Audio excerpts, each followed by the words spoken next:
សួស្តីអ្នកទាំងអស់គ្នាថ្ងៃនេះខ្ញុំនឹងនាំអ្នកទាំងអស់គ្នាឲ្យមកស្គាល់ទីកន្លែងកម្សាន្តមួយដែលស្ថិតនៅក្នុងខេត្តបន្ទាយមានជ័យ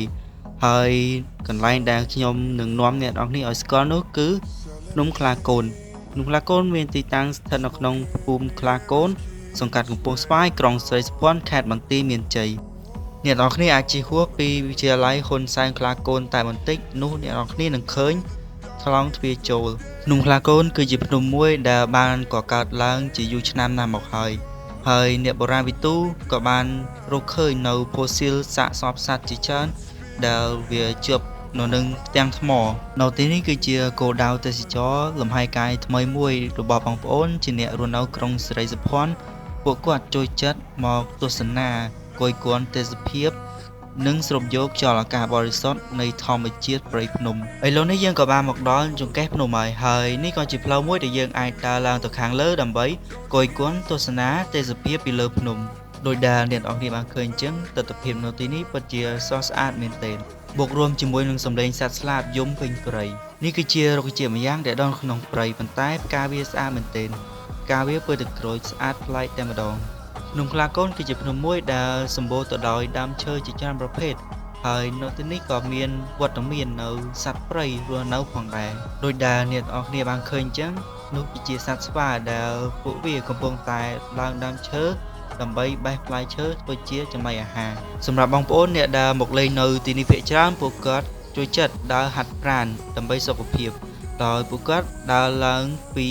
ចង្កេះភ្នំរហូតមកដល់កំពូលភ្នំហើយបើសិនបើបងប្អូនណាមានបំណងចង់ឡើងទៅដល់កំពូលភ្នំអ្នកនរគ្នាអាចគ្រាន់តែដើរឡើងតាមផ្លូវនេះហើយបត់ទៅតាមផ្លូវទូចនេះនោះអ្នកនរគ្នានឹងទៅដល់ខាងលើនៃកំពូលភ្នំហើយបន្តិចទៀតនេះខ្ញុំនឹងនាំអ្នកនរគ្នាឲ្យទៅមើលទិដ្ឋភាពនៅលើភ្នំម្ដងនេះគឺជាទេសភាពនៅលើភ្នំសម្រាប់បងប្អូនណាអ្នកដែលចូលចិត្តឡើងភ្នំពួកគាត់ប្រកាសជាសប្បាយរីករាយដែលពួកគាត់បានឃើញនៅទិដ្ឋភាពទាំងអស់នេះ